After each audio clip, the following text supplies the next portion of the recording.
Y si te dijera que Jesús descendió a lo más profundo del abismo, no al infierno como lo imaginas, sino a un lugar olvidado por siglos, un reino de sombras, ecos y promesas por cumplir?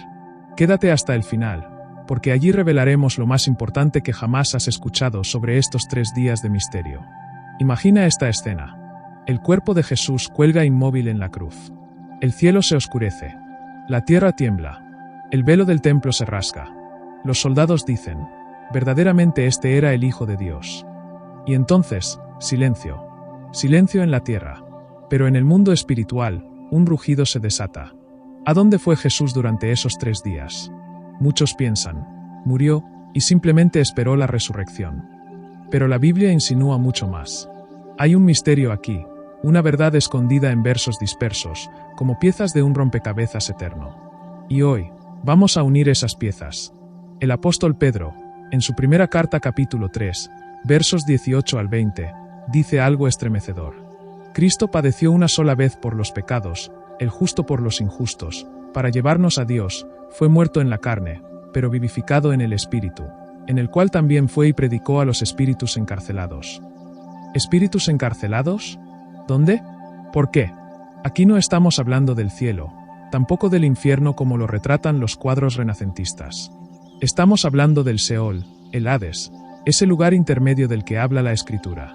En Lucas 16, Jesús mismo narra la historia del rico y Lázaro. Ambos mueren, pero Lázaro es llevado al seno de Abraham, mientras el rico sufre en tormento, separados por un gran abismo. Este relato no es una parábola cualquiera.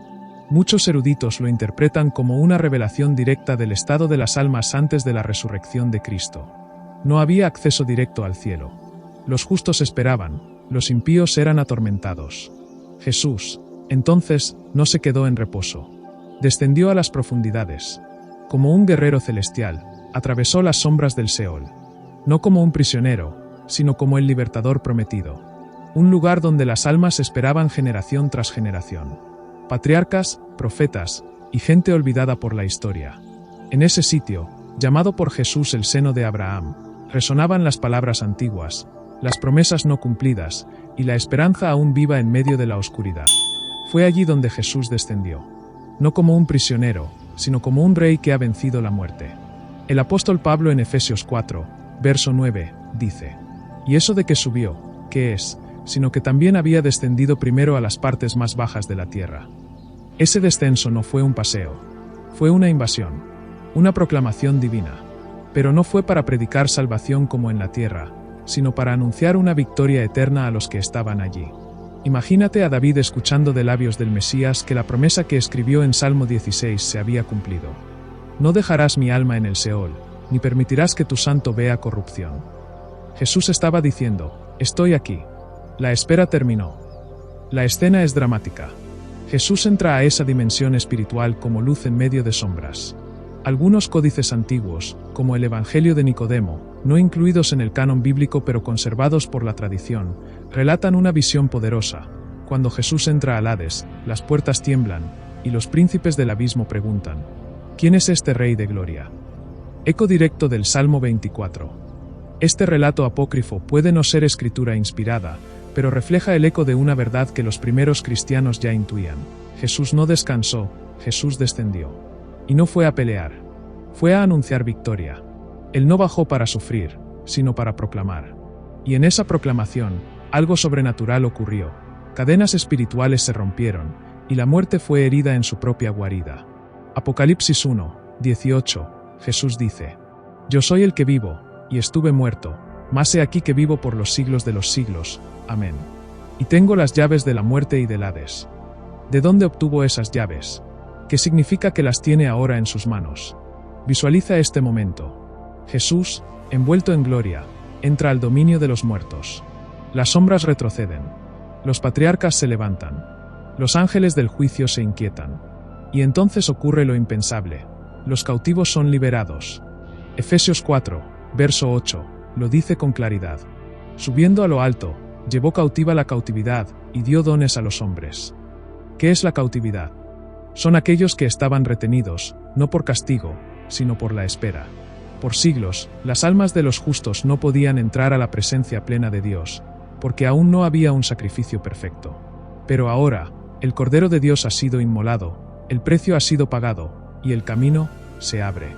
Es aquí donde una escena poderosa toma forma, digna de los relatos más dramáticos del Antiguo Testamento. Imagina a Moisés reconociendo a Jesús. Eres tú, el profeta que había de venir. Abraham diciendo, ahora veo cumplida la promesa. Isaías contemplando las llagas en sus manos y recordando lo que escribió en el capítulo 53. Mas el herido fue por nuestras rebeliones, el castigo de nuestra paz fue sobre él. Una visión espiritual se refleja en Mateo capítulo 27, versos 52 al 53. Dice algo que muy pocos predicadores se atreven a explorar. Y se abrieron los sepulcros, y muchos cuerpos de santos que habían dormido, se levantaron, y saliendo de los sepulcros, después de la resurrección de él, vinieron a la santa ciudad, y aparecieron a muchos santos resucitados caminando por Jerusalén. Este detalle, muchas veces ignorado, confirma que el descenso de Jesús al lugar de los muertos no fue simbólico. Fue literal, y su efecto fue inmediato. Algo en el mundo espiritual se rompió, y se manifestó en lo físico. Jesús no solo predicó a los encarcelados, los sacó con él. Ese éxodo espiritual transformó la eternidad. Ya no más espera en el seno de Abraham. Ahora, como dice 2 de Corintios 5, 8, ausentes del cuerpo, presentes al Señor. Pero hay una pregunta que arde. ¿Y qué pasó con los otros, con los condenados, con los demonios, con el reino del enemigo? Jesús no solo bajó a liberar a los justos, también descendió al territorio del enemigo, a los dominios de aquellos que por siglos habían infundido temor, demonios, principados y potestades. Él fue al corazón mismo de las tinieblas, y no fue como víctima, sino como juez. Colosenses capítulo 2, verso 15, declara algo que eriza la piel. Y despojando a los principados y a las potestades, los exhibió públicamente, triunfando sobre ellos en la cruz. ¿Te das cuenta? No solo venció, los desnudó espiritualmente, los avergonzó delante de sus propios dominios. Fue una procesión triunfal, como los reyes antiguos que, tras conquistar una ciudad enemiga, arrastraban en cadenas a los generales vencidos para que todos los vieran. En este contexto espiritual, Jesús hizo exactamente eso. Y aquí aparece una visión aún más profunda. Judas, verso 6, habla de ciertos ángeles caídos. Y a los ángeles que no guardaron su dignidad, los ha guardado bajo oscuridad, en prisiones eternas para el juicio del gran día. Estos no son demonios comunes. Son entidades espirituales poderosas, encerradas por haber traspasado los límites de lo permitido. Y fue a ellos que, según 1 de Pedro 3, Jesús proclamó. No les predicó salvación. Les declaró su derrota. En otras palabras, Jesús dijo: creísteis que habíais interrumpido el plan eterno cuando tentasteis al hombre en el Edén, cuando influenciasteis a reinos para crucificarme, pero esto era parte del plan desde el principio. He vencido, y vuestro tiempo ha terminado. ¿Qué escena? Los cielos se estremecen, el infierno enmudece, las cadenas caen, y el eco de esa victoria resuena por la eternidad. No fue un silencio entre la cruz y la tumba, fue una guerra espiritual relámpago, y el vencedor fue Cristo. Pero ahora, hay una pregunta aún más personal. ¿Qué significa esta victoria para ti hoy? ¿Qué poder se liberó que puede cambiar tu vida ahora mismo? Ahora presta atención, porque este no es solo un relato bíblico. Esto te toca a ti. Sí, a ti que estás viendo este vídeo. Lo que Jesús hizo en esos 3 días cambió no solo la eternidad, sino tu presente. Cuando Jesús descendió, rompió algo más que cadenas invisibles, rompió el acta de decretos que estaba en tu contra. Colosenses 2, 14 dice: anulando el acta de los decretos que había contra nosotros, que nos era contraria, quitándola de en medio y clavándola en la cruz. Todo lo que te acusaba, tus errores, tus pecados, tus culpas ocultas fue eliminado. Ya no hay registros en contra de los que están en Cristo. Él bajó para asegurarse de que el enemigo no tuviera ni una sola acusación válida para detener tu destino. Pero hay más. En Hebreos capítulo 2, verso 14, leemos algo impresionante.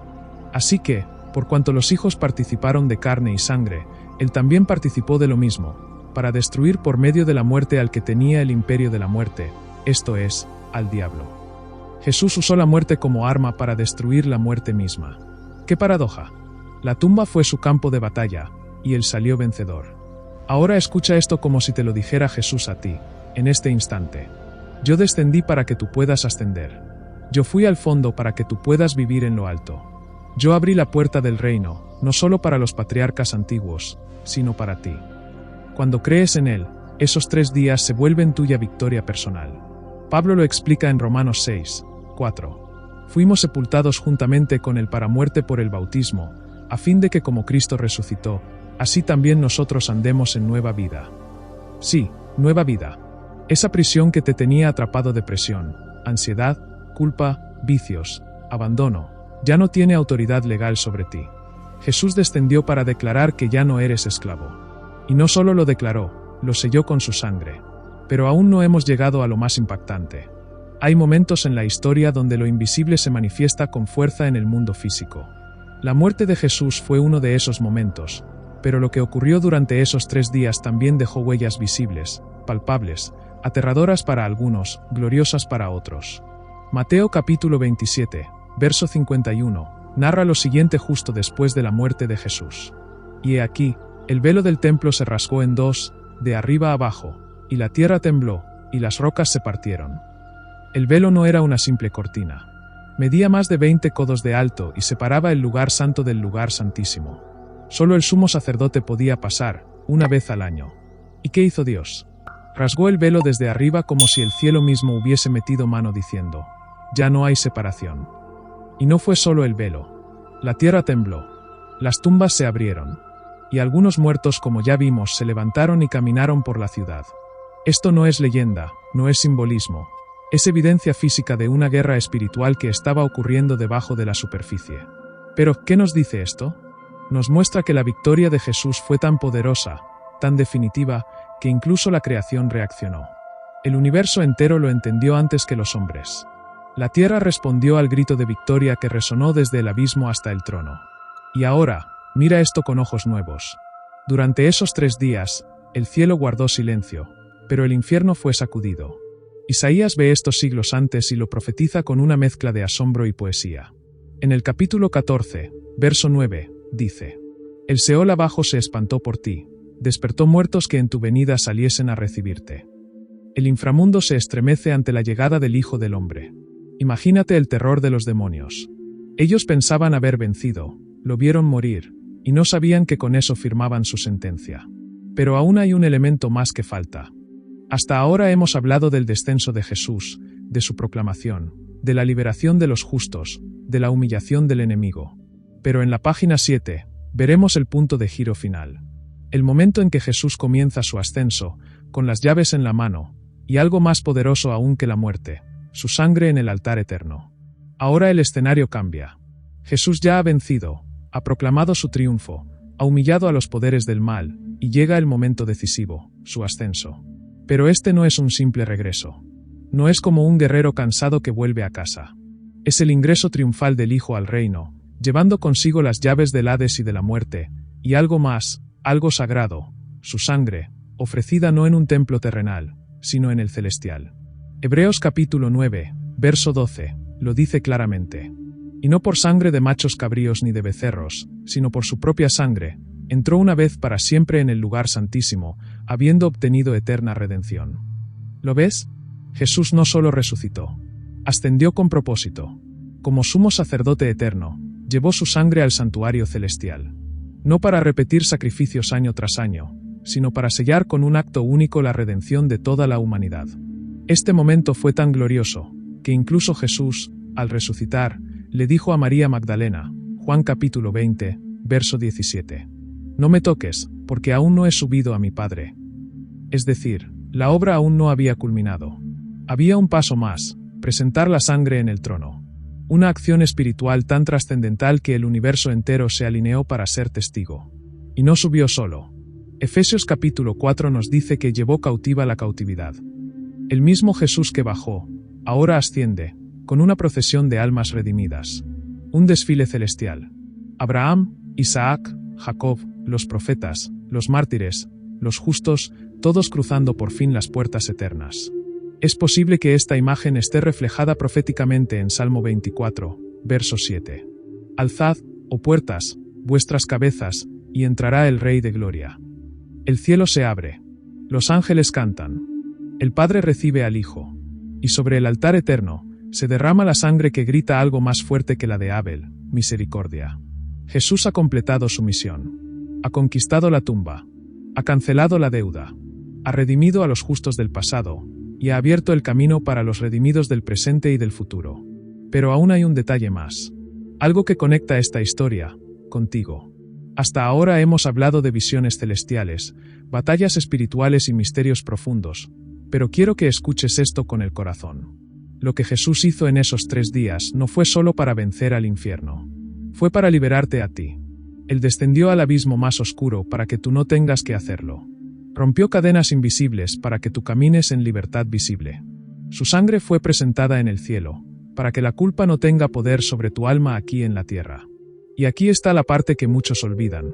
Cuando Jesús resucitó, no solo salió de una tumba. Salió como el primogénito de una nueva creación.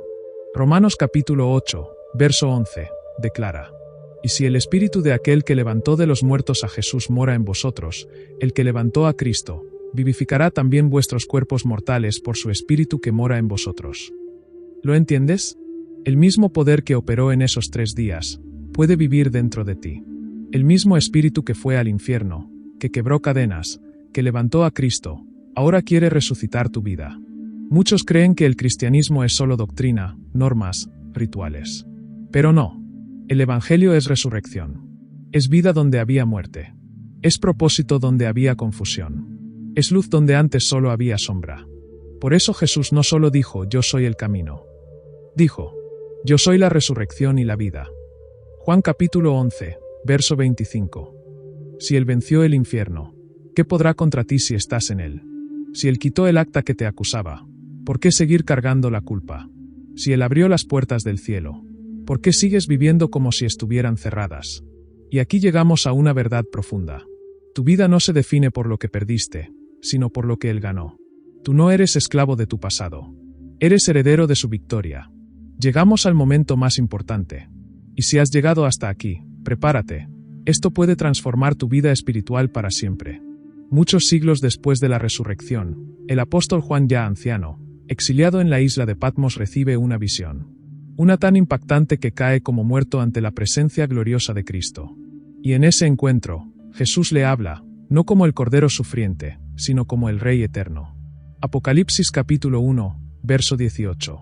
Yo soy el que vivo, y estuve muerto, mas he aquí que vivo por los siglos de los siglos. Amén. Y tengo las llaves de la muerte y del Hades.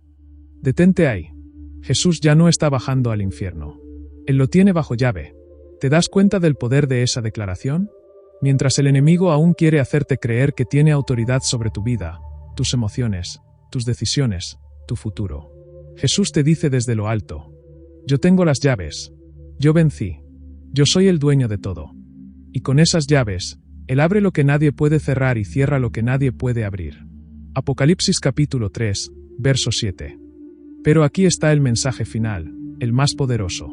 Lo que Jesús hizo en esos 3 días, no fue un paréntesis. Fue el centro del plan eterno.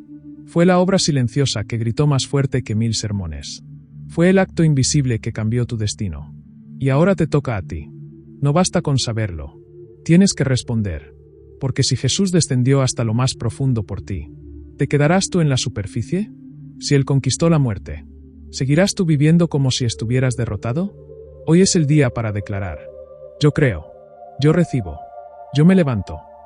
Porque así como Él bajó, también resucitó, y contigo quiere resucitar tu propósito, tu identidad, tu fe. Si este mensaje ha hablado a tu vida, te invito a explorar mi canal, donde encontrarás más contenidos bíblicos como este, con profundidad, verdad y revelación. Suscríbete ahora, activa la campana, y comparte este vídeo con alguien que necesite saber que Jesús no estuvo inactivo durante esos 3 días, estuvo peleando por su alma. Nos vemos en el próximo vídeo. Dios te bendiga, y no lo olvides, la tumba está vacía, pero tu destino está lleno de gloria.